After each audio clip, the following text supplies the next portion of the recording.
Some of my earliest memories is sitting on my Wonder Horse while my father played the organ or the trumpet for me. Later he would have reel-to-reel tapes that would play music for me for hours, so while he was at work I could play on my Wonder Horse all day long. My name is Dr. Les Deutsch, and I've been playing the organ for Caltech for 50 years. I was actually born in Los Angeles. I was born in Inglewood. I had always planned to go to UCLA, but I was allowed to send my GPA and transcripts to 3 schools for free. So my father suggested that I apply to Caltech, and so I started at Caltech in the fall of '72. In my freshman year, I went to one football game. I went to a homecoming game because we put together a small marching band, which had maybe 6 people in it. And so I designed a halftime show that had a horizontal line, a vertical line, a square, and a diamond. Those were our formations, but we got through it. We lost the game, so there was no bonfire. I don't really recall how I first learned about it, but I did learn that Caltech had a commencement ceremony and used organ. But they had just hired an organist to play that commencement, so I started in 1974 as a sophomore. I've played every year since then, with the exception of the lockdown year. We put together audio for the commencement ceremony over Zoom. The organ and brass was off to the side originally. We didn't feel like we were really in the midst of things like we do now. Another change, when PhD candidates were called up, the person giving the diploma would also read the name of the dissertation. It was just amazingly long. And of course, nobody can understand any of the titles anyway. Ladies and gentlemen, the President of the United States. So for the 97th commencement, we had George Bush. I didn't get to meet him, but that was a real production. Thank you, Governor, very much. 2 things in particular. We had to play the Star-Spangled Banner because that's played whenever he appears, or she, someday. And we had to play Hail to the Chief.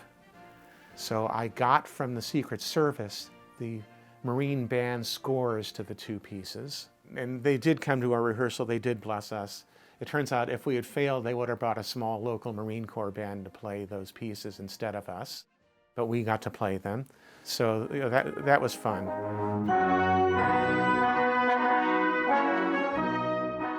The music that I do with the brass percussion and glee club, the first step is to decide on what it is.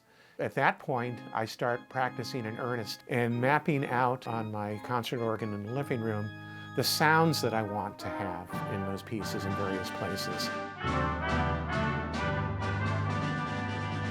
We had one piece that was arranged by one of our trumpet players, and the other piece that's not my arrangement is the setting we have of the Caltech alma mater.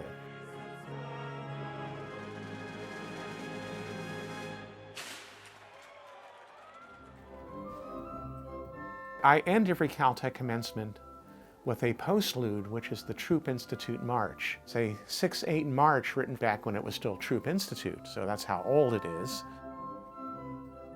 I never thought I would be doing it for 50 years, but one of the members of my committee suggested that I apply to work at JPL for a year, and I immediately started doing research into the error-correcting codes that were used on the Voyager spacecraft. We introduced new concepts to the communication system in the process, which have been used on all missions since then. And I think the biggest contribution I made, and the one that maybe the fondest, was the Galileo mission. But after the first Earth flyby, Galileo had its first crisis. The spacecraft's main antenna had refused to deploy. It had an umbrella kind of mechanism and it didn't open. And so I came up with the original concept for how to enhance the communication system on board.